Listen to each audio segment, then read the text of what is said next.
Lord have mercy. Okay. So, I'm not quite sure when the original publishing date for this article is, but it's either yesterday or really early this morning, I'm not sure. But on the Washington Post, this is going to be like brace for impact here, because we are going for a saga. There's a lot to discuss here.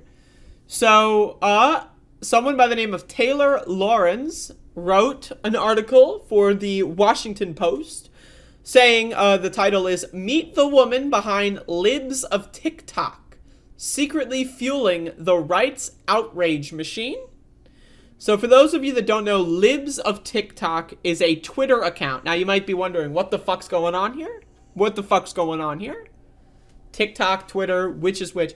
So TikTok is another social media platform. And so this Twitter account is called Libs of TikTok. And so the goal of this Twitter account is to post out of context videos of liberals on their TikTok to Twitter for the purpose of making fun of them. Often the Libs of TikTok account would just repost gay people just being gay, like, you know, saying, oh, you know, it's Pride Month, so here's like top 10 facts about gay history.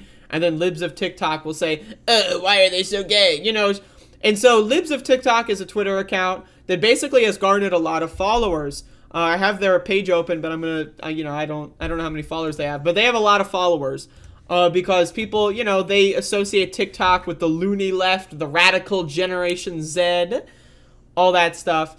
And so, but I've covered Libs of TikTok on my show a couple of times. Now, one of the things that Libs of TikTok does is they will take videos of people, like a teacher, for example, wearing a shirt that's like, you know, got a pride shirt for like, you know, Pride Month, which takes place in June. And they're just like, you know, yeah, I wore a pride shirt to class today. And, you know, they do a TikTok where they'll like talk about their lessons or whatever to try to share with other teachers. And in like a video, they'll talk about how they mentioned it's Pride Month or whatever. So like Libs of TikTok would take videos like that and say that like teachers are grooming children, sexual predators are trying to kill our kids with gayness, stuff like that. It eventually has led to several people being fired, doxxed, having their family called on the phone, harass people going to their houses just because they happen to be a gay teacher. Now, this is like before the Don't Say Gay bill, right? This is how the Libs of TikTok account kind of gained prominence, was by doxing and harassing random teachers, random teenagers that made a viral TikTok post about how like Bernie Sanders is cool or something like that. You know, the Libs of TikTok account basically exists to dox people that they disagree with and send millions or hundreds of thousands of people to harass them. That's kind of the goal of the account. That's pretty much the goal of the account. Like, if you want to debate that or disagree with that, fine. But like, let's be real here. Let's be real, right? And so again, it's one thing, all that happens, but then the Libs of TikTok account, right, has recently gained more prominence because right-wing politicians like Ron DeSantis have been using a lot of the videos posted on the Libs of TikTok Twitter account as like reason for their Don't Say Gay bill or their parental blah blah blah rights, and reasons why trans people need to be killed, or reasons why we should go hunt trans people. That's what right-wing politicians are saying now. And when you ask them why, a lot of the times they will repost the Libs of TikTok out of context clips about just gay people existing. Like, oh, someone is trans and at Starbucks and therefore they deserve to die now because they're trans at Starbucks, right? So again, a lot of people have used these posts by Libs of TikTok to dox, to harass, to send death threats to people, including right-wing politicians. They're crafting legislation around it. So it needs to be understood this person is a member of the political scene. You know, they're not a politician, but they're a high-profile journalist in the sense that they curate news for political purposes, right? And they actually they speak to politicians. They actually have their input regarded when making bills. They are a public person. They are a political entity. So that is the recap, okay? So now let's get into this article. Meet the woman behind Libs of TikTok secretly fueling the rights outrage machine. On March 8th, a Twitter account called Libs of TikTok posted a video of a woman teaching sex education to children in Kentucky, calling the woman in the video a predator. The next evening, the same clip was featured on Laura Ingram's Fox News program, prompting the host to ask, when did our public schools, any schools, become what are essentially grooming centers for gender identity radicals? Libs of TikTok reposts a steady stream of TikTok videos and social media posts, primarily from LGBTQ plus people, often including incendiary framing designed to generate outrage. Videos shared from the account quickly find their way to the most influential names in right-wing media. The account has emerged as a powerful force on the internet, shaping right-wing media, impacting anti-LGBTQ plus legislation, and influencing millions by posting viral videos aimed at inciting outrage among the right. It's a clip farm? The anonymous account's impact is deep and far-reaching. Its content is amplified by high-profile media figures, politicians, and right-wing influencers. Its tweets reach millions, with influence spreading far beyond its more than 648,000 Twitter followers. Libs of TikTok has become an agenda setter in right-wing online discourse, and the content it surfaces shows a direct correlation with the recent push in legislation and rhetoric directly targeting the queer community. Libs of TikTok, this is a quote, is basically acting as a wire service for the broader right-wing media ecosystem, said Ari Durenin, LGBTQ program director for Media Matters, the progressive media watchdog group. It is shaping public policy in a real way and affecting teachers' ability to feel safe in their classrooms. The account has been promoted by podcast host Joe Rogan, blah, blah, blah, blah, blah, blah. An account in search of a voice and a big break from Joe Rogan, blah, blah, blah. Okay. Chaya Raychik has been working as a real estate salesperson in Brooklyn when, in early November 2020, she created the account that would eventually become Libs of TikTok. Under her first handle, Shaya69, she minimized COVID, cast doubt on the election results, and promoted a dubious story about child sex trafficking ring. Once again, I want to remind everyone, it's been documented by law enforcement. Now, typically I say not to trust law enforcement, but hear me out. Law enforcement and other organizations that investigate child sex trafficking, pedophilia, all that kind of stuff, child endangerment, child abuse, they say that the QAnon conspiracy and this like right-wing media outrage claiming anyone and everyone is a sexual predator, right? They say that all of the fake calls about Democrats being Satan worshipers actually have had such an impact on the like job and role of people whom like their careers are to investigate child sex trafficking and other such things. It makes it more difficult. It has led to less convictions, less arrests, and less time and resources are able to actually get spent on actually helping children, because almost all the time people are now getting these tips and these things that are leading just to right-wing conspiracy theories.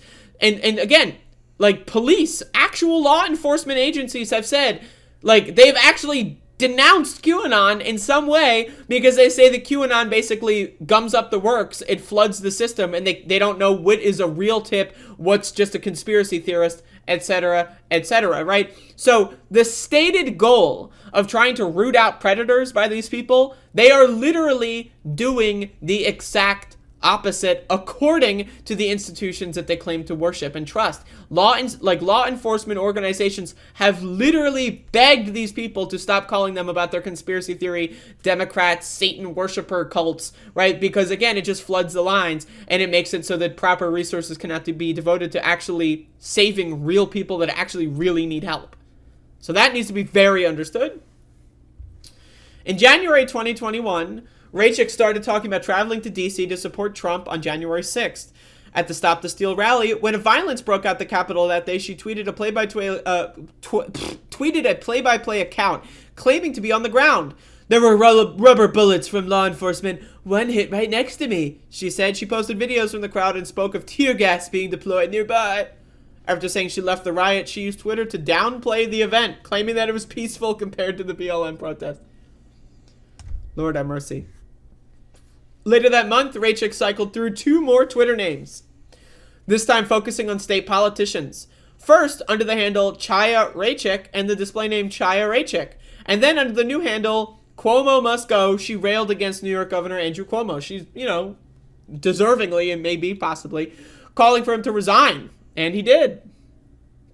One thing that needs to be understood is that, if you are wanting in any way, if you ever blow up in any way, you need to know that everything you've ever said online is recorded somewhere. And, if you're not going to do anything at all to try to hide it, if you're going to use the same account all the way through, people are going to be able to look at your post history. So, I don't know. It's pretty funny when boomers don't know how the internet works. And, oh, how'd you know what my name is? Well, they just looked at your first tweet. It's not that hard, right? But okay. By early last March, she pivoted to a parody account entitled Houseplant POTUS, pretending to tweet as if she was a houseplant living with President Biden. She revamped her avatar to look like a small shrub with Biden's face on it, blah, blah, blah. But the houseplant parody never took off. On April 19, 2021, she pivoted her account once again, this time to Libs of TikTok. So she's trying to, find a bit. She's trying to, find something that actually is going to gain any popularity, and eventually, she did.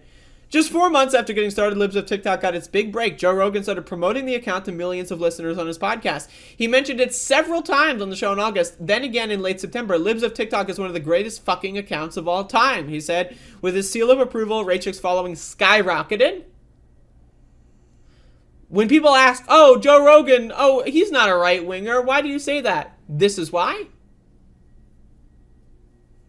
Joe Rogan literally is, in this instance, domino effect style, literally actively helping right-wing fascists ban gay people from being alive, make being trans and going to the doctor illegal, right? Banning abortion access to people who need it.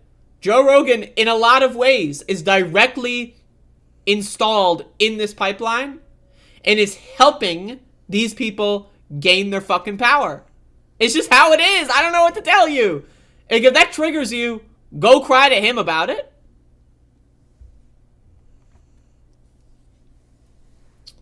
Libs of TikTok gained more prominence throughout the end of last year, cementing its spot in the right-wing media outrage cycle. Its attacks on the LGBTQ plus community also escalated by January. Raychick's page was leaning hard into groomer discourse, calling for any teacher who comes out as gay to their students to be fired on the spot. Her anti-trans tweets went especially viral. She called on her followers to contact schools that were allowing, quote, boys in the girls' bathrooms, and pushed the false conspiracy theories that schools were installing litter boxes in bathrooms.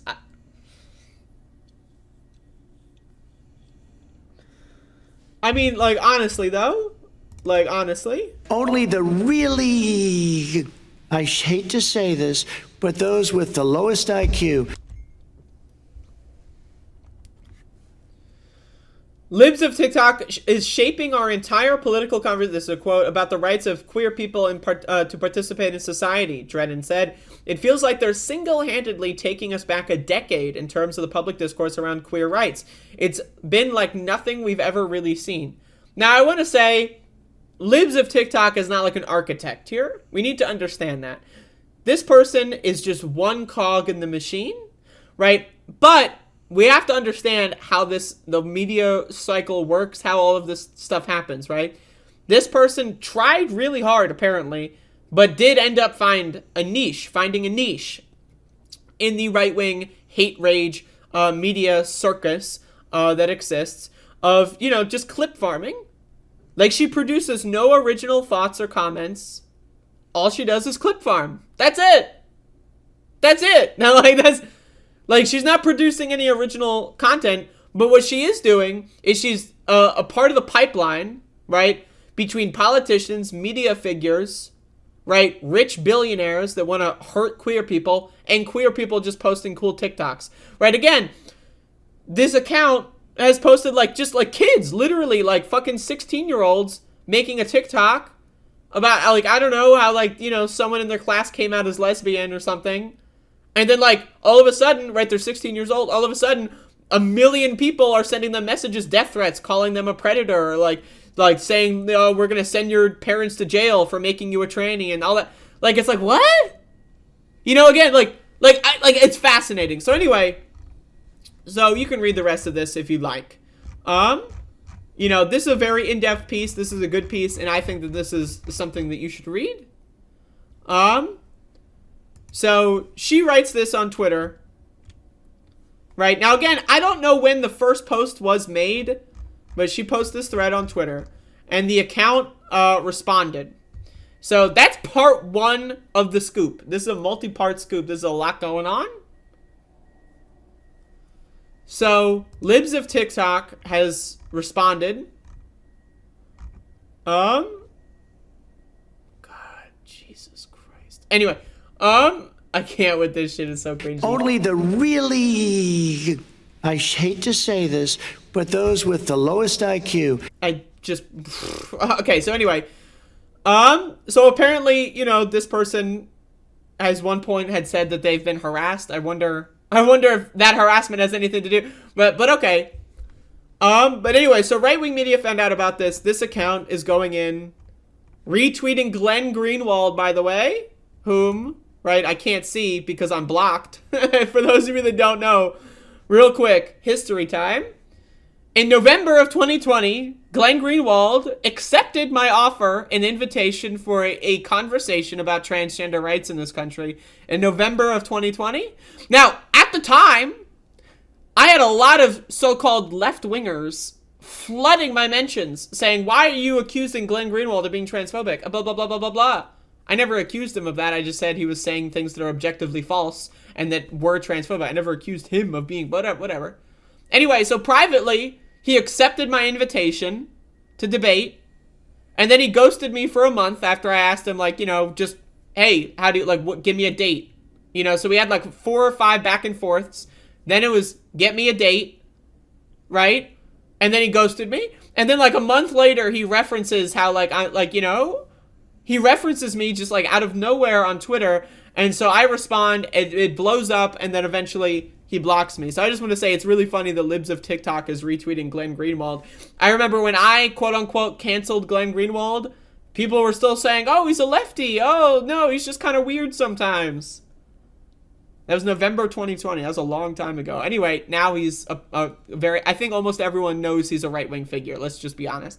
Glenn Greenwald is a token gay, right? He's one of those gay people that goes around and says, I got my rights, bro. Fuck you. He's a token. He's a piece of garbage. He's a trash can. Fuck him in the face. I hope he suffers for the rest of his life. That being said, small tangent. So, Libs of TikTok is responding with allegations of doxing. Now, again, this account, Libs of TikTok, right? This account has doxed literal children. People under the age of 16 years old posting a random thing on TikTok have been doxed by this account. Right? This account has fueled hate campaigns against children, teachers, just random gay people that just exist, that are alive. They have blood coursing through their veins and they're gay, have been the victims of internet harassment campaigns, people showing up to their houses, death threats, doxing, all that stuff. And it's like, okay, complaining about doxing when you've done that is a little stupid, but this is the game that they're playing.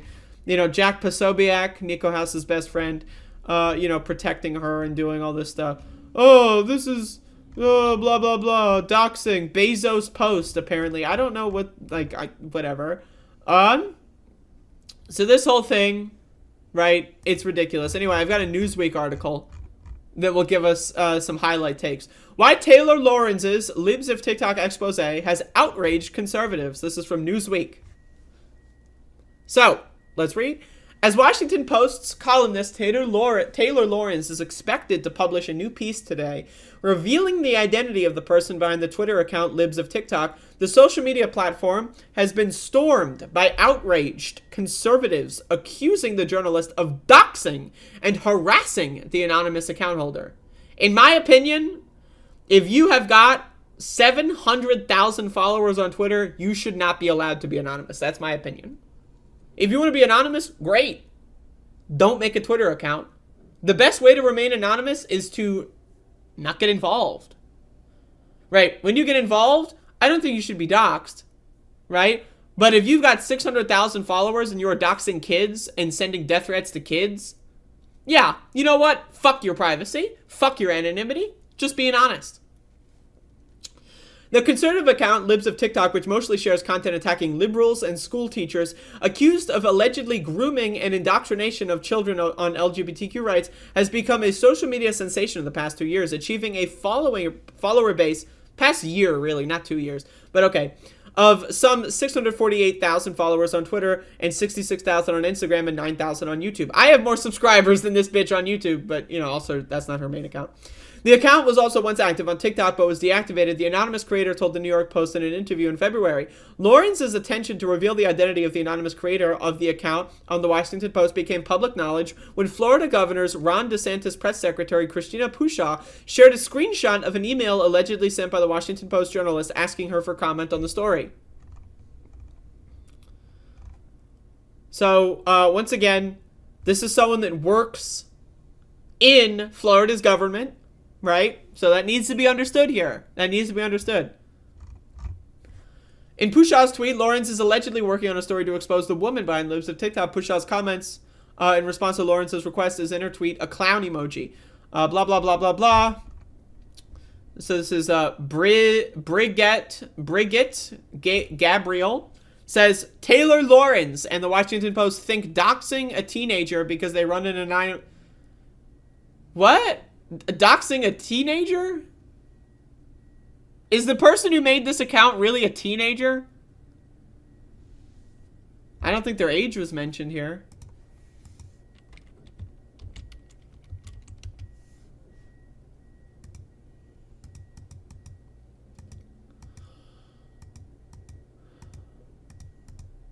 I'm looking for age. Yeah, so their age is not mentioned there at all. No one involved in the story is remotely a teenager, responded Lawrence. Like, did this stupid idiot think, oh, well, Libs of TikTok must be a teenager? Taylor Lawrence is about to expose the private citizen behind some anonymous account on Twitter. Again, anonymous account on Twitter is like, every frame of SpongeBob, right? Or, those like Twitter accounts that are just like automated and it just combs through every frame of a show. And then an anonymous Twitter account is like, a parody account of like some An anonymous Twitter account does not have 700,000 followers and is speaking to politicians to craft legislation. You're not anonymous at that point. I'm sorry. If you were anonymous, I wouldn't know who you were. I don't know if you can hear a beeping, by the way, but there's shit going on outside.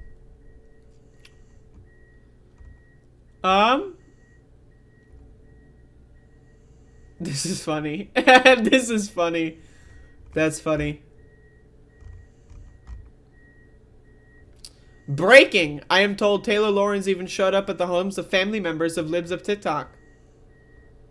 Like, showing up at someone's house to ask questions and then, like, them saying no and you leaving is not the same, right, as going up to someone's house and, like, harassing them or pranking them or, like, TPing them or whatever it is, right? We need to understand that. Now, again, in my opinion, it's probably better not to go to someone's house. It's probably better to try to get them on the phone, right? Just, just for optics' sake. But, it's not the worst thing in the world. This person who has not been doxxed or anything like it, by the way, is playing victim because @Taylor Lawrence is about to put out a story about them, wrote another Twitter user. Libs of TikTok posted on Twitter thanking her supporters for standing by her. So again, we can keep seeing all this. This is a great photo. This is apparently them getting stalked. Where is this, like, really cringy tweet? Where is it? There's, like, a really cringy crybaby tweet. Where is it? Words cannot express how appreciative I am of the support I'm receiving right now. Thankfully, I'm currently holed up in a safe... I'm holed up. I'm goddamn holed up in a safe location. Like, this bitch is in, like, Saddam Hussein's secret fucking, like, underground castle. Like, what do you mean you're holed up? Like, you are at, like, your friend's house or, like, your mom's house. Like, you're not holed up. Like, you know what I mean? I'm confident we will get through this and come out even stronger. Grateful for all the thoughts and prayers. This bitch. literally asking for thoughts and prayers. Like, I mean, I can't. Anyway, I agree with Jenny Tight Pants on Twitter. This is about sums up my thoughts on this. But again, this whole saga, this is great. This is going to be permeating the news sphere. People are going to be talking about this for a while. So I figured I would give you the full debrief. We had a brief, and then we debriefed it. Is that how words work? I don't know.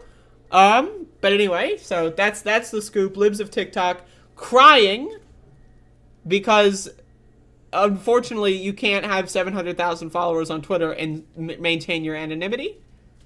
Apparently. So, I don't know. I think that that's a little silly, but of course they're all going to clutch their pearls. Donald Trump, President of the United States, advocating an assassination on an American citizen, Michael Ryanel, and then after he was assassinated, gloating about it on live television and saying it had to happen. That's fine. Right-wingers killing people is great, especially when they're president and they get to use the presidential powers that they have to basically just tell random paramilitary forces around the country to just kill whoever they want. That's great. Right-wingers getting people killed is awesome. Left-wingers looking at my tweet history. Oh, no? Like, you know what I... It's ridiculous. It's dumb. These people are silly. They're losers, and there's no point in hypocrisy shaming them. They're going to go with whatever defense they think will manipulate the everyman, the stupid motherfucker who listens to Joe Rogan's show. You know this is going to get talked about on Joe Rogan's show. You know they're going to talk about this. It's going to be part of the liberal media doxed someone. So stupid. But once again... Only the really, I hate to say this, but those with the lowest IQ